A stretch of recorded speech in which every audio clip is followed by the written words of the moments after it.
Can you imagine these words? Those were the last words my father said to me before he shoved me into an October storm and locked the door behind me. Get out of my house. I don't need a sick daughter. I was 15 years old. I had no coat, no phone, no money. Just a school backpack with algebra homework inside and rain already soaking through my sneakers. 3 hours later, the police called him, and when he heard what they said, his face went white as a ghost. But by then, it was way too late. I'm Sherry Walls. I'm 28 now, sitting in my Boston apartment watching rain slide down the window. There's a letter on my kitchen table, shaky handwriting on cheap nursing home stationery. After 13 years of silence, my father wants to see me, says he's dying, says he's sorry. Funny thing about rain, it always takes me back to that night. October 14th, 2011. I remember coming home from school like it was any other Tuesday. Backpack over one shoulder, head full of the algebra test I'd just aced. I was thinking about dinner, about homework, about the band poster I wanted to buy with my birthday money. Normal 15-year-old stuff. I had absolutely no idea that in less than 2 hours, I'd be walking alone through a freezing storm, wondering if I was going to survive the night. The moment I stepped through that front door, I knew something was wrong. My father was standing in the living room, looking like a volcano about to explode. His face was the color of raw meat. His hands were shaking, and he was holding a wad of cash in one fist and empty pill bottles in the other. My sister Corinne stood right behind him. She was 19, 4 years older than me, and she had this expression on her face, concerned, worried, heartbroken. The perfect picture of a devoted older sister who just discovered something terrible about her baby sibling. But I saw her eyes. I caught that little flicker she couldn't quite hide. Satisfaction. Our stepmother Jolene hovered in the kitchen doorway, arms crossed, lips pressed together, saying absolutely nothing. That was her specialty, saying nothing while bad things happened. My father didn't even let me put down my backpack. He started screaming like I'd set the house on fire. He said I'd been stealing from his wallet for months. He said I'd been buying pills, hiding them in my room. He said Corinne had found the evidence. Cash stuffed in my dresser, pill bottles in my closet, text messages proving I was talking to drug dealers. I tried to explain. I tried to tell him I'd never touched his wallet, never seen those pills, didn't even know what he was talking about. But the words died in my throat because I realized something horrible. He wasn't listening. His mind was already made up. Corinne had spent the whole day preparing him, feeding him lies like poison wrapped in sugar. She stood there looking devastated, telling him she'd tried so hard to help me, tried to get me to stop. She said she hadn't wanted to tell him, but she just couldn't watch her little sister destroy herself anymore.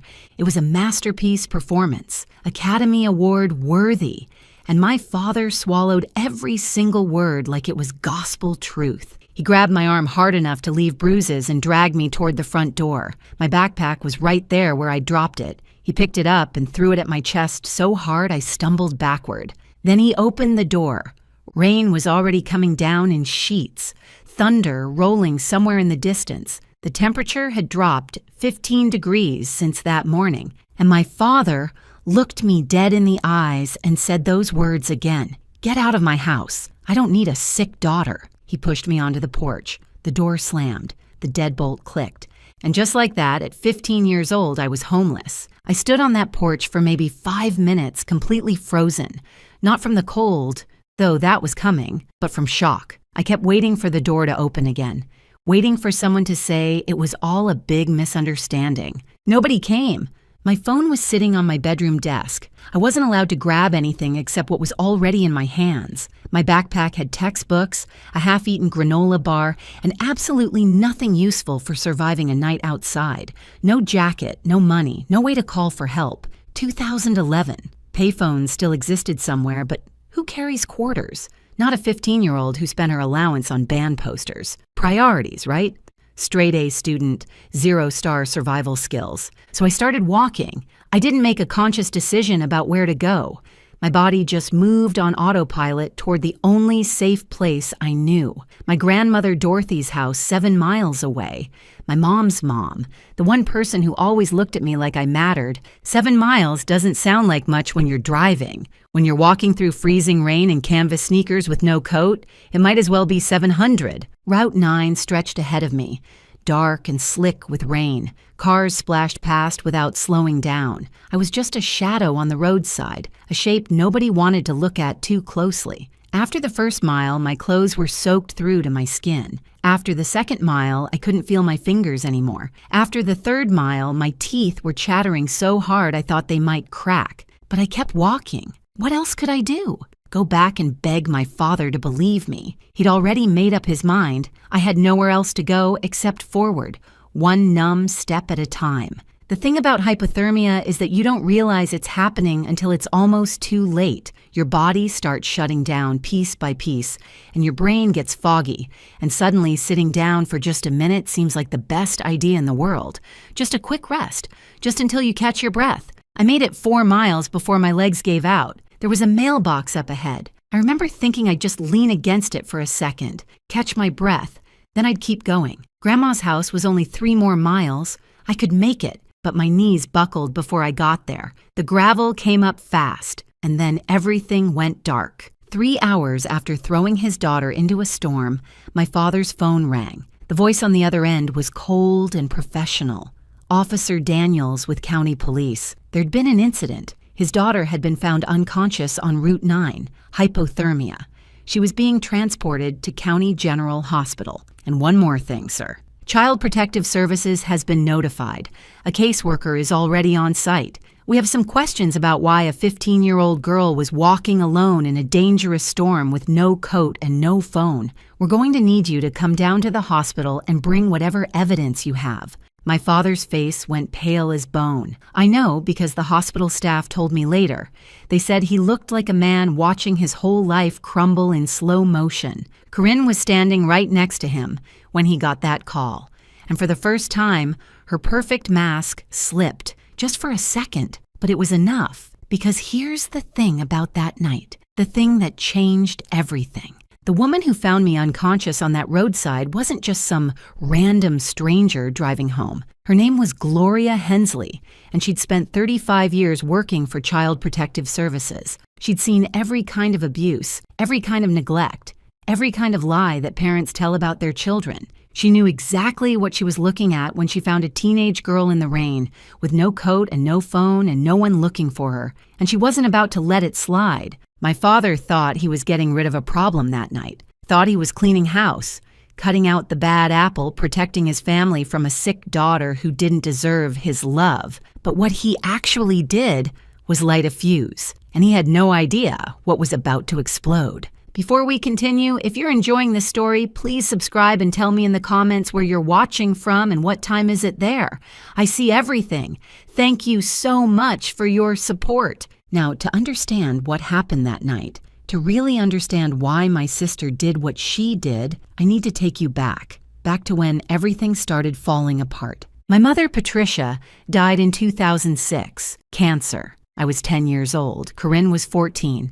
One day, we had a mom who made pancakes on Sunday mornings and braided my hair for school pictures. The next day, we were standing by a hospital bed watching machines beep slower and slower until they stopped altogether. My father didn't handle it well. That's putting it mildly. He basically collapsed in on himself like a dying star. Went to work, came home, sat in his recliner, stared at nothing. The house could have burned down around him, and I'm not sure he would have noticed. So Corinne stepped up. At 14, she became the one who cooked dinner and signed permission slips and made sure I got to school on time. She became the responsible one, the mature one, the daughter my father could lean on.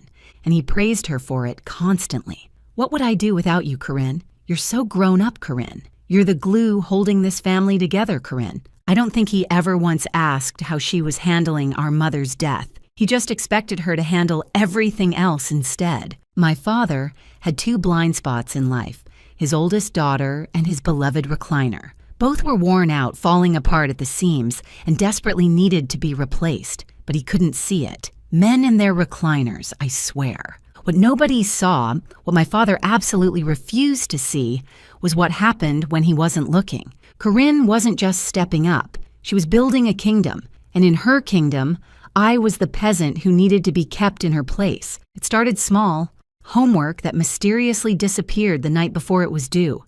Permission slips for field trips that somehow never made it to my teachers. My favorite shirt shrunk in the wash, then another, then another. Oops, must have been an accident. Birthday party invitations I sent out that my friends never received. Messages from classmates that got lost. A reputation being built brick by brick without me even knowing. She'd go to my teachers with this sad, concerned expression and tell them I was struggling after our mother's death, that I was acting out at home, that they should be patient with me because I was going through such a hard time. She painted a picture of a troubled child, and everyone believed her because she was so mature, so responsible, so caring. I tried to tell my father once, sat him down and explained that Corinne was sabotaging me, that she was lying about me to everyone, that something was seriously wrong. He looked at me like I'd lost my mind. "You're just jealous of your sister," he said. "She's trying to help this family. You should be grateful." After that, I learned to keep my mouth shut, stay small, stay quiet, survive until I could get out. 2 years after my mom died, my father remarried. Jolene was nice enough at first. She smiled a lot and made casseroles and tried really hard to be part of our family. Corinne immediately started calling her mom. It was strategic, I think, a way to cement her position as the good daughter, the loyal one. I couldn't do it. I couldn't call this stranger mom when my real mother had only been gone 2 years. It wasn't about Jolene. It was about my own heart not being ready. But that quiet rebellion cost me. From that day forward, Jolene treated me like an outsider in my own home. She and Corinne formed their own little club, and I wasn't invited. By the time I was 15, the lines were clearly drawn. Corinne was the golden child, the favorite, the one who could do no wrong. I was the troubled one, the difficult one, the daughter who just couldn't get it together. And then there was the money. My mother had set up trust funds for both of us before she died, $45,000 each, accessible when we turned 18. It wasn't a fortune, but it was something, a safety net, a gift from a mother who knew she wouldn't be there to help us start our adult lives. Corinne turned 18 in 2009 and got her share immediately. It was gone within 11 months. A flashy sports car, designer clothes, expensive gifts for her boyfriend Trent, a smooth-talking guy with big ideas, and absolutely no legitimate income. By the time I was kicked out 2 years later, Corinne was completely broke. Her trust fund was a distant memory, and Trent was always talking about his next big opportunity, his next investment scheme, the deal that was definitely going to make them rich. My $45,000 was just sitting there, untouchable until 2014 when I'd turn 18, unless something happened to me first. See, my mother's trust had a clause in it, a protection mechanism she probably thought would help us. If either daughter was declared legally incompetent or institutionalized before age 21, her share would be managed by a court-appointed family guardian until she recovered. Corinne and Trent figured out what that meant. If I got institutionalized for substance abuse, say because my father found pills and cash and evidence of drug dealing in my room, then someone would need to manage my trust fund on my behalf. Someone responsible, someone trustworthy, someone like a concerned older sister who only wanted what was best for me. $45,000. That's what I was worth to Corinne. That's the price she put on her own sister. The week before she destroyed my life, she put her plan into motion. Small cash withdrawals from my father's account using his ATM card. She knew his PIN because she handled all the household finances. Trent's empty prescription bottles collected and saved. A prepaid burner phone purchased at a convenience store, loaded with fake text messages. On the morning of October 14th, while I was eating breakfast and thinking about my algebra test, Corinne slipped into my room and planted everything. Cash in my dresser drawer, pills in my closet, a paper with the burner phone number as proof of my drug dealer contact. Then she went to our father with tears in her eyes and told him his youngest daughter had a terrible secret. He believed every word. Why wouldn't he? Corinne had spent 9 years being the perfect daughter, the responsible one, the one who never lied. and I had spent 9 years being painted as the troubled one before I even knew the portrait existed. By the time I walked through that front door after school, my trial was already over. The verdict was guilty, and the sentence was exile. That's how I ended up on Route 9 in October rain, walking toward my grandmother's house like it was the only light left in the world. But Corinne had made one mistake, one tiny error in her perfect plan. She didn't account for Gloria Hensley. I don't remember much about collapsing, just the gravel biting into my palms, and then nothing, like someone switched off a television in the middle of a show. What I remember is waking up, fluorescent lights, the smell of antiseptic and industrial floor cleaner, a scratchy hospital blanket tucked around me like I was something fragile, something worth protecting. I hadn't felt that way in years, and there was a woman sitting beside my bed, silver hair pulled back in a neat bun, reading glasses perched on her nose, a paperback novel closed in her lap. She looked like someone's grandmother, the kind who baked cookies and always had tissues in her purse, but her eyes were sharp, observant, cataloging everything they saw. Her name was Gloria Hensley. She was 67 years old, retired after 35 years with Child Protective Services. She'd seen every kind of abuse, every kind of neglect, every kind of cruelty that adults could inflict on children. And on a cold October night, driving home from her book club meeting, her headlights had caught something by the roadside. A teenage girl unconscious, soaking wet, alone. Gloria pulled over so fast her tires screamed against the pavement. She had an emergency blanket in her trunk, old habits from her CPS days, and she wrapped me up like a burrito while she called 911. She stayed with me until the ambulance arrived. She followed the ambulance to the hospital, and when I woke up 4 hours later, she was still there. That woman might have saved my life, not just because she found me before the hypothermia finished what the storm started, but because she was exactly the right person at exactly the right moment. She handed me a cup of coffee when I opened my eyes. Hospital cafeteria coffee, the kind that tastes like regret brewed at 200 degrees. "This is terrible," she said, "but it's warm." I laughed. Actually laughed, for the first time in hours, maybe days. She smiled back, this knowing, gentle smile that said she understood more than I realized. "There she is," she said. "Now, why don't you tell me why a 15-year-old was walking alone on Route 9 in a storm with no coat and no phone?" So I told her everything. The accusations, the planted evidence, the years of Corinne's manipulation. I told her things I'd never told anyone because no one had ever actually listened. Gloria just sat there, nodding occasionally, never interrupting, never doubting. When I finished, she was quiet for a long moment. Then she said, "I believe you, and I'm going to help you prove it." Those 7 words changed my life. While I was unconscious, things had been happening. The hospital contacted police because a minor had been found in a dangerous situation. Police tried to reach my next of kin. That meant calling my father. I would have loved to see his face when Officer Daniels delivered the news. Apparently, it went something like this. "Mr. Walls, your 15-year-old daughter was found unconscious on Route 9. She says you expelled her from your home this evening during a storm. Hypothermia. She's at County General. We need you to come in. And sir, Child Protective Services has been notified. A caseworker is already on site. Bring whatever evidence you have." My father and Corinne arrived at the hospital around 10:15 that night. I was awake by then, sitting up in my hospital bed with Gloria beside me. Also in the room, a CPS caseworker named Maria Santos and a uniformed police officer. Not exactly the welcome committee my father was expecting. He looked shaken, not guilty, not yet.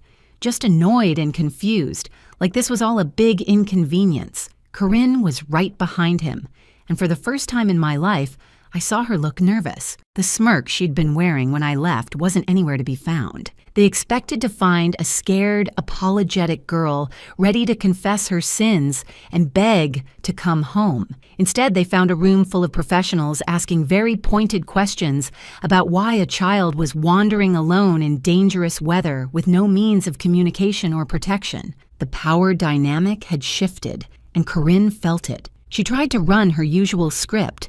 Concerned older sister, troubled younger sibling. We just want what's best for her. But Maria Santos wasn't buying it. 30 years of social work had given her a finely tuned radar for deception, and Corinne was setting off every alarm. Then my grandmother arrived. Dorothy Reeves was 67 years old, 5 feet 2 inches of pure determination, and she was absolutely not in the mood for nonsense. My mother was her only daughter, and I was her only grandchild, and she had never trusted my father or his new family. She lived 40 minutes from the hospital.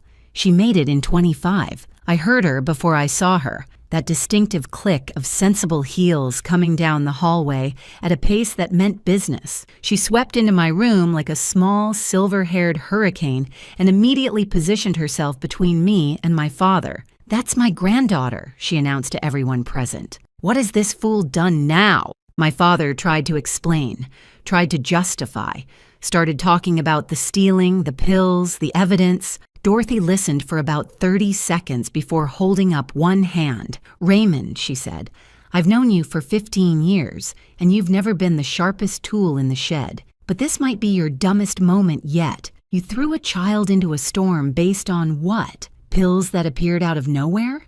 Cash that magically materialized? Did you even ask her side of the story?" He opened his mouth, closed it, opened it again. Dorothy nodded. "That's what I thought. Here's the thing about my grandmother.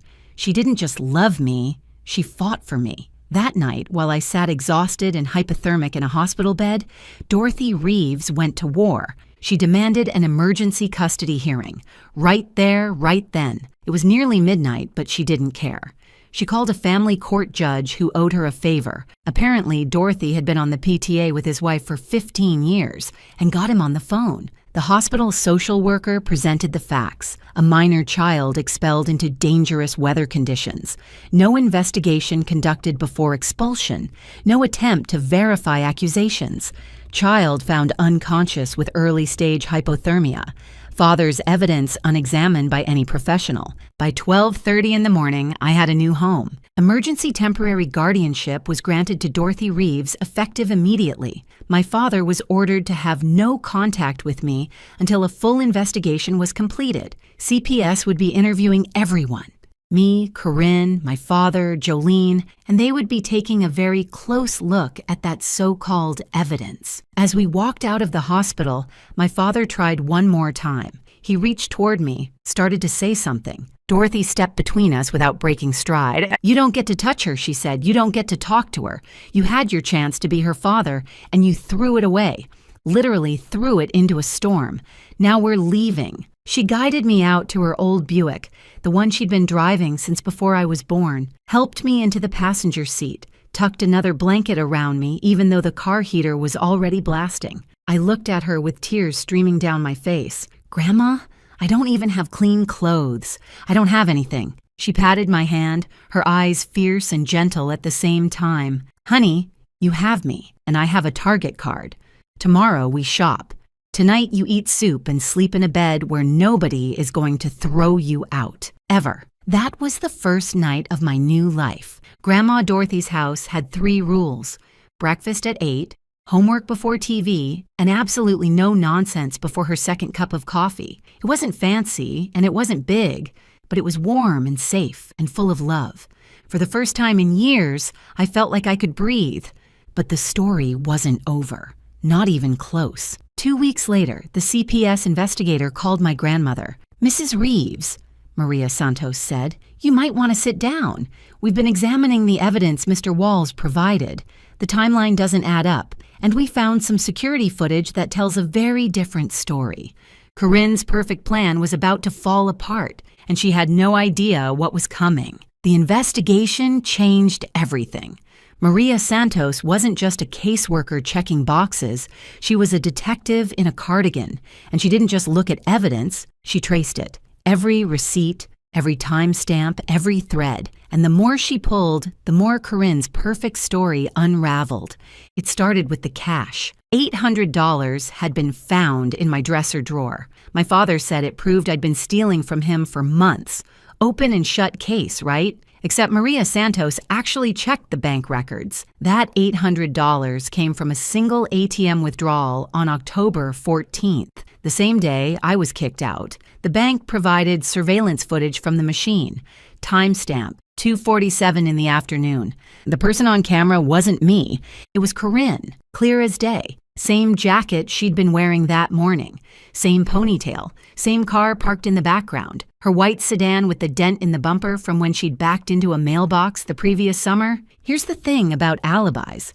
Mine was airtight. At 2:47 p.m. on October 14th, I was sitting in 5th period chemistry class, learning about molecular bonds. The school attendance system showed me present until 3:15. My teacher remembered me asking a question about covalent electrons. I couldn't have made that withdrawal. Physically impossible. I was in a classroom 12 miles away, surrounded by 30 witnesses and an electronic check-in system. Corinne thought she was so clever. But here's the thing about being a criminal mastermind. You actually have to be smart. She used our father's ATM card without considering that banks have cameras. She made the withdrawal in the middle of the afternoon without checking if I had an alibi. She bought the burner phone at a convenience store 2 blocks from her gym, on camera in her yoga pants, with her car visible in the parking lot. Some masterminds wear capes. Corinne wore Lululemon, and she got caught because she couldn't be bothered to drive an extra 10 minutes. Then there were the pills. The bottles planted in my closet were traced back to a prescription for Trent Barlow, Corinne's boyfriend, the one with all the big ideas and no legitimate income. Anxiety medication, prescribed by his doctor, filled at the pharmacy on Oak Street. Maria Santos called that pharmacy. Interesting finding. Trent had reported those pills stolen, filed a police report and everything, claiming someone broke into his car and took them. Very concerned citizen behavior. Except he filed that report on October 17th, 3 days after I was kicked out. If those pills were already stolen and hidden in my room on October 14th, why did Trent wait 3 days to report the theft? The answer was obvious, because they weren't stolen. Corinne gave them to him to plant. And then he reported them missing afterward to cover their tracks and get a refill. The delayed theft report was like a flashing neon sign that said, "We planned this. If this story is hitting close to home, I hope you'll stick around, because what happens next is worth every second. Drop a like if you're rooting for me. It means the world." But the real smoking gun was the burner phone.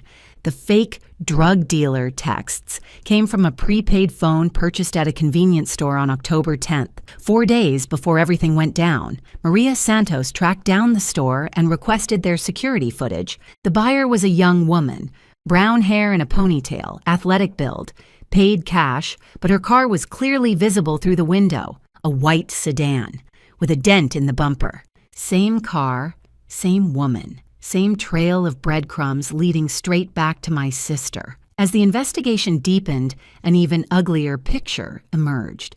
Maria Santos started digging into our family's finances, specifically checks written on my father's account over the past 2 years. What she found made the $800 look like pocket change. Someone had been forging checks in my father's name for nearly 2 years. Small amounts at first, 50 here, 100 there, but they added up. The signatures were close, but not quite right. The money went to accounts connected to Trent Barlow and his various business ventures. Total amount stolen, just under $18,000. Corinne hadn't just framed me. She'd been robbing our father blind for years, and she needed me gone before anyone noticed. My grandmother, Dorothy, wasn't about to let this slide. She hired Leonard Vance, an old family friend who'd practiced family law for 30 years. He'd known my mother, Patricia, since grade school, and when Dorothy explained what had happened, his face went hard in a way that made me glad he was on my side. Leonard filed for permanent guardianship immediately. He also filed a civil suit against Corinne for fraud, emotional distress, and whatever else he could make stick. And he made sure my trust fund was protected with additional oversight so nobody could touch it until I turned 18. That year taught me something I carry with me still. Keep records of everything, every receipt, every message, every promise someone makes. Write it down. My grandmother kept a folder for every important document in her life. Bills, letters, tax returns, warranties. She called it her paper insurance. After everything that happened, I started doing the same thing. I was 16 years old and I bought my first filing cabinet. Still have it, still use it. Some habits save your life. Living with Grandma Dorothy was like learning to breathe again after years of holding my breath. Her house wasn't big or fancy. 2 bedrooms, 1 bathroom, a kitchen that smelled like coffee and cinnamon. But it was warm, and it was safe. And nobody there was plotting against me. She enrolled me in a new school where nobody knew my history. I made real friends for the first time. People who liked me for me. Not because they'd been fed a story about who I was supposed to be. I started seeing a counselor, finally processing years of manipulation that I'd absorbed without even realizing. Grandma Dorothy didn't have a lot of rules, but she was strict about one thing. Dinner at 6, no exceptions. She said chaos can wait until after the meatloaf. Honestly, best advice I've ever gotten. Meanwhile, my father's world was crumbling. The CPS investigation put the entire Walls household under a microscope. Raymond was questioned multiple times, each session leaving him more exhausted and confused. How had he missed so much? How had he been so blind? Jolene started sleeping in the guest room. Conversations between them became clipped, tense, loaded with accusations neither of them wanted to say out loud, and Corinne was furious. Not sorry, and never sorry. Just angry that her plan had fallen apart. She blamed everyone but herself. The CPS investigator was biased. The bank footage was misleading. Trent's prescription records were a misunderstanding. The golden child's crown was slipping, and she couldn't stand it. Leonard Vance spent months building an airtight case. Bank records, surveillance footage, pharmacy documents, phone purchase receipts. He collected witness statements from Gloria Hensley, from my teachers, from neighbors who'd noticed Corinne's car coming and going at odd hours. Even some of Corinne's former friends came forward. Turns out she'd burned a lot of bridges over the years, and people were happy to share stories about her lies, her manipulation, her casual cruelty. The court date was set for March 2012. But 1 month before the hearing, something unexpected happened. Trent Barlow got arrested in Nevada. Federal marshals picked him up for running the same investment scam in 3 different states. Over $400,000 stolen from victims who trusted him with their savings. He was facing serious federal charges, possibly 15 years in prison. His lawyer made a phone call the next day. Trent was ready to cooperate, ready to make a deal, ready to tell the truth about everything, including his girlfriend, Corinne, and what she'd done to her little sister. The walls were closing in, and Corinne had nowhere left to run. Trent Barlow was many things: a con artist, a liar, a man who'd built his entire life on other people's trust and money. But he wasn't loyal. The moment federal prosecutors offered him a reduced sentence in exchange for cooperation, he sang like a canary with a record deal. His written statement was 12 pages long. He confirmed everything. The plan to frame me had been Corinne's idea from the beginning. She'd been stealing from our father for nearly 2 years, funneling money to Trent for his investments. When she realized her theft was getting harder to hide, she decided she needed a scapegoat. That scapegoat was me. Corinne figured I was the perfect target. The troubled younger sister, the one who'd never fit in, the one nobody would believe. She told Trent that getting me institutionalized would solve 2 problems at once. She'd have someone to blame for the missing money, and she'd get access to my trust fund as my guardian. $45,000. That's what she planned to steal from me while I sat in some facility, drugged and discredited and completely alone. Trent wrote it all down: the planning sessions, the pill bottles he provided, the burner phone Corinne purchased, the morning she planted the evidence in my room. He even included text messages between them from the days leading up to October 14th. Messages that proved this wasn't impulsive. It was calculated, premeditated, cold. His final line stayed with me. Corinne said her sister was a nobody who wouldn't fight back. She was wrong. March 2012. Family court. I'd been living with Grandma Dorothy for 5 months by then. I'd gained weight. The good kind. The kind that comes from regular meals and actual sleep. I'd made honor roll at my new school. I'd started to remember what it felt like to be a normal teenager.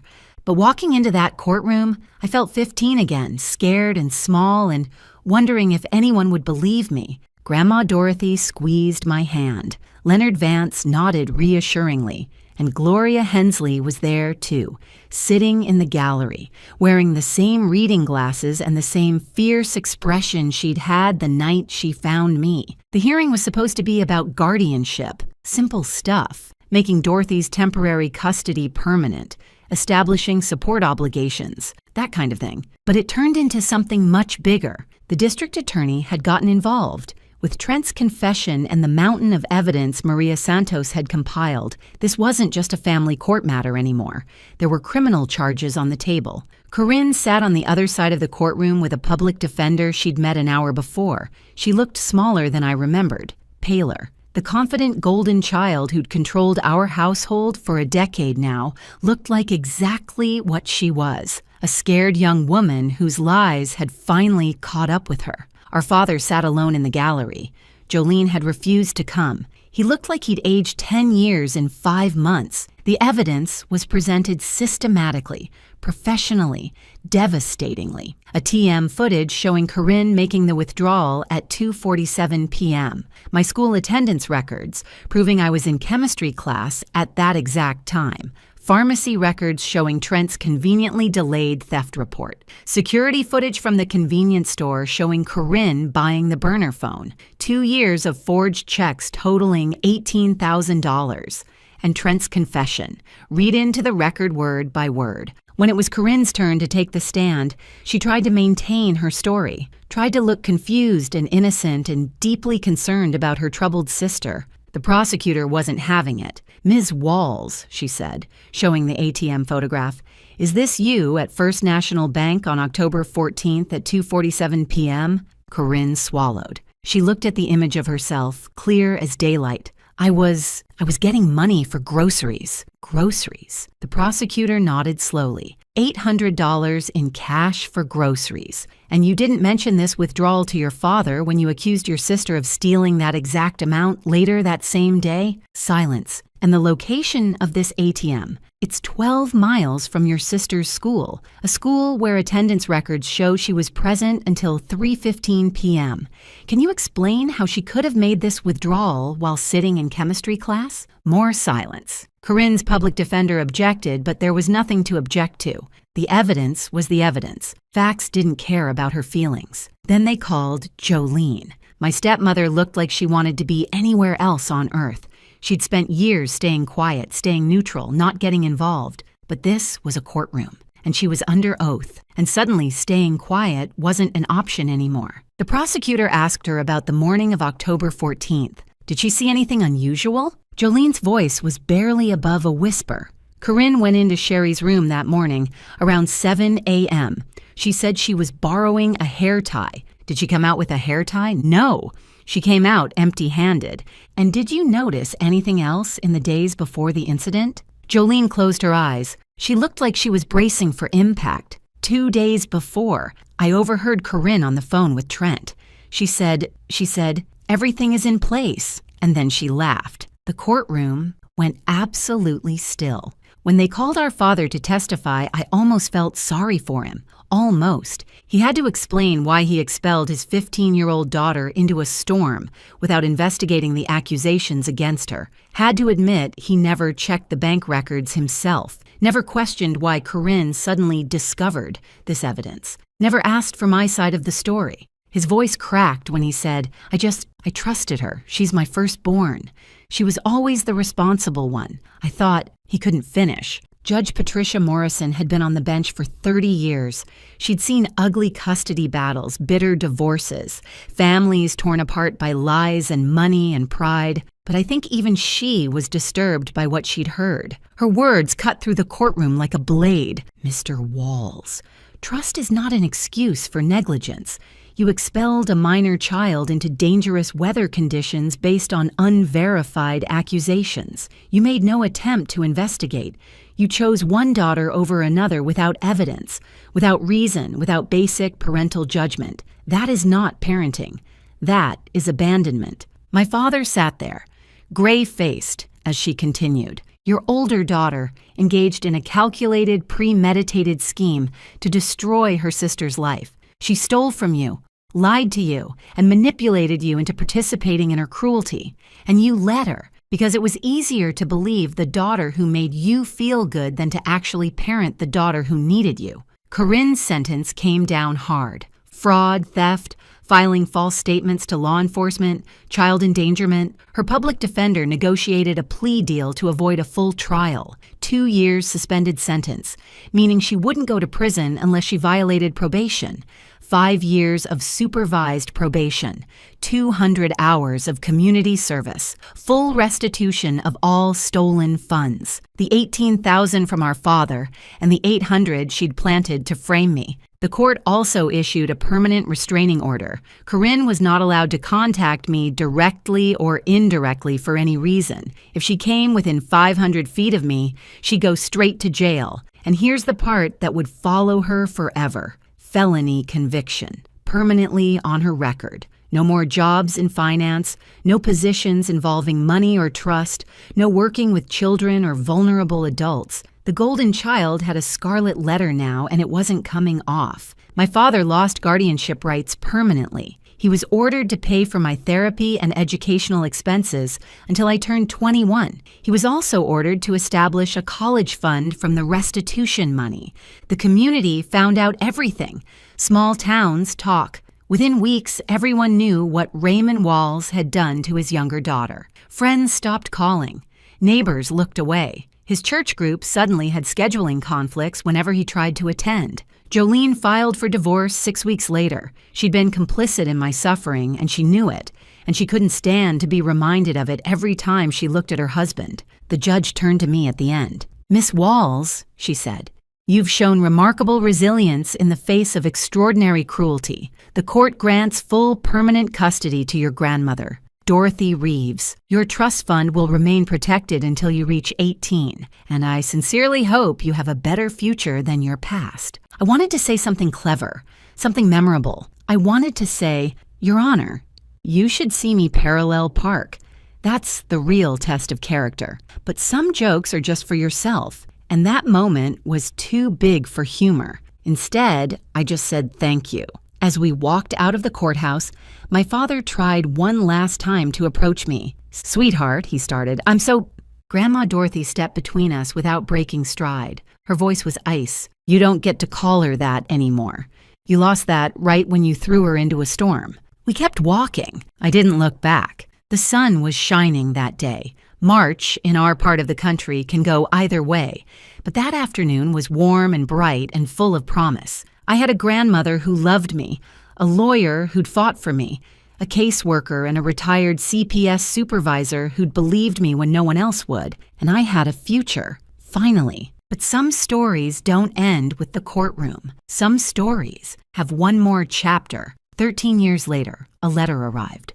October 2024. I'm 28 years old now, and my life looks nothing like I imagined when I was 15, walking through a storm with nothing but a school backpack and soaking wet sneakers. I live in Boston. Beautiful apartment with a view of the harbor, morning light that streams through windows I actually chose myself. I'm a marketing director at a tech company. Good salary, good benefits, good people. I worked my way up from an internship, and every promotion felt like another step away from who I used to be. And I'm engaged. His name is Colin. He's a pediatric nurse, which tells you pretty much everything you need to know about his heart. We met at a charity event 2 years ago. I was there for work. He was there because he actually cared. He spilled wine on my dress, apologized for 10 minutes straight, and then made me laugh so hard I forgot to be annoyed. We're getting married in the spring. Life is good. Life is really, genuinely, unbelievably good. Then the letter arrived.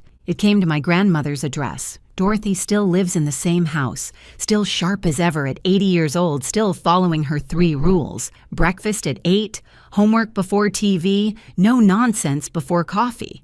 Some things never change. She called me, said something had arrived that I needed to see. Her voice was careful, neutral, the way she sounds when she's trying not to influence my decisions. I drove down that weekend. The envelope was plain white, cheap paper, with shaky handwriting I barely recognized. The return address was Maple Grove Care Center, a nursing home about an hour from where I grew up. I opened it at Dorothy's kitchen table with a cup of coffee going cold in my hands. "Dear Sherry," it began, "I know I don't deserve to ask anything of you. I know you have every reason to throw this letter away without reading it, but I'm asking anyway because I don't have much time left and I need to say this before I go. I'm at Maple Grove now. Had a stroke 2 years ago. Left side doesn't work so well anymore. Jolene is long gone. Took half of everything and moved to Florida with some accountant she met online. The house is sold. There's nothing left of the life I thought I had. Corinne came to see me last week. I wouldn't let her in the room. I can't look at her. I can't hear her voice without remembering what I did because of her lies. You're the only one I want to see. The only one I need to apologize to. I was your father, and I failed you in the worst way a parent can fail a child. I believed lies over truth. I chose comfort over justice. I threw you away like you were nothing. I know you owe me nothing. But if you can find it in your heart to come, just once, I'd like to tell you I'm sorry in person, before it's too late. Your father, Raymond. I sat there for a long time. The coffee got cold. The afternoon light shifted across the table. Dorothy didn't say anything. She just waited, the way she always had, letting me find my own way. 13 years of silence, 13 years of building a life without him. Did I owe him anything? No, I didn't. But I thought about my mother. I thought about the kind of person she'd raised me to be before she died. I thought about breaking cycles instead of perpetuating them. I decided to go. Not for him, for me. The nursing home was exactly what you'd expect. Fluorescent lights, industrial floors, the smell of disinfectant trying to cover up the smell of endings. My father's room was small. Single bed, one window, a television mounted on the wall playing something nobody was watching. He looked 20 years older than his actual age, 73, but he could have passed for 90. The stroke had taken something vital out of him, left him crumpled and gray and small in a way I'd never seen. He cried when I walked in. Couldn't speak for the first few minutes, just sat there with tears running down his face while I stood by the door, wondering if I'd made a mistake. Eventually, he found his voice. He apologized. Over and over, stumbling over words, repeating himself because the stroke had taken some of his language too. He said he'd been blind, stupid, cruel. He said losing me was the worst thing he'd ever done. He said he thought about that October night, every single day, every single night, every time it rained. I let him finish, didn't interrupt, didn't comfort him either. Then I said what I'd come to say. I forgive you. His face crumpled with relief. But I want you to understand what that means. I pulled a chair close to his bed and sat down, made sure he was looking at me. Forgiveness doesn't mean I forget. It means I'm choosing not to carry this anger anymore. It's heavy, and it's been weighing me down, and I'm done letting you take up space in my heart. You threw me into a storm because you believed a lie. You didn't believe it because the evidence was compelling. You believed it because it was easier, because Corinne made you feel good about yourself. And I reminded you of everything you'd lost when Mom died. You chose the comfortable lie over your own daughter. I built my entire life without you. I put myself through college. I built a career. I'm marrying a man who would never, ever throw me out in a drizzle, let alone a hurricane. I'm happy, but you need to live with what you did. That's not my burden to carry anymore. It's yours. He nodded, tears still streaming. I don't think he had words left. I know, he finally managed. I know. I just needed you to know I'm sorry. I needed to see you. One last time. I stayed for another 20 minutes. We didn't talk much. What else was there to say? I told him about my job, my apartment, Colin, surface things, safe things. He listened like it was the most important conversation of his life. When I got up to leave, he reached out with his good hand.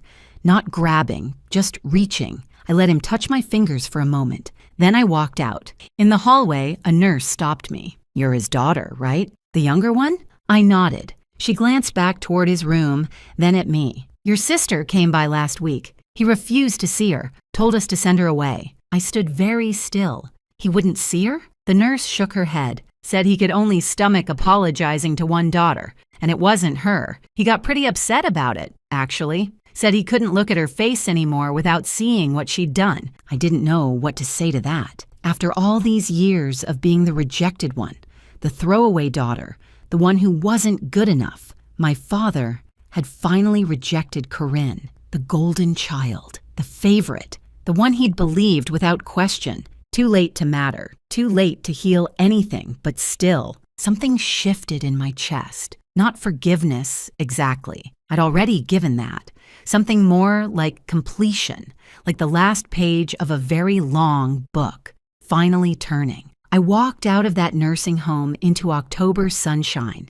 Same month, different weather, different life. 13 years ago, October meant rain and betrayal and hypothermia. Now October means falling leaves and pumpkin spice everything. Yes, I'm basic. I don't care. And the anniversary of when my real life began. Some storms don't destroy you. They redirect you. That October night 13 years ago, I lost a house, but I found my home. I lost a father who didn't deserve me, and I found a grandmother who did. I lost a sister who never loved me, and I found myself. Colin was waiting when I got back to Boston. Takeout containers on the counter, bad movie queued up on the TV, that patient look he gets when he knows I need processing time. "How'd it go?" he asked. I dropped my keys on the table and leaned into him. "I think I'm finally done," I said. "I think I can let it go now." He wrapped his arms around me and didn't ask any more questions. That's the thing about Colin. He knows when to push and when to just be there. It's one of about 1,000 reasons I'm marrying him. Next spring, we're having the wedding at my grandmother's house. Small ceremony, close friends, good food. Dorothy's already planning the menu. Meatloaf is definitely on the list. And somewhere out there, Corinne is working night shifts and wondering where her life went wrong. My father is in a nursing home, alone with his regrets. Jolene is in Florida, pretending none of us ever existed. But me? I'm in Boston, building something beautiful. I've got a career I earned, a partner who loves me, a grandmother who'll probably outlive us all through sheer stubbornness. And yes, I finally got that band poster properly framed, the one I bought with my allowance the week before everything fell apart. I found the same one online a few years ago, paid way too much for it, hung it in my office where I can see it every day. Some things are worth waiting for. Thanks so much for watching. More of my most gripping stories are already on your screen. Click one now and don't miss the best part. You will love it. See you in the next story.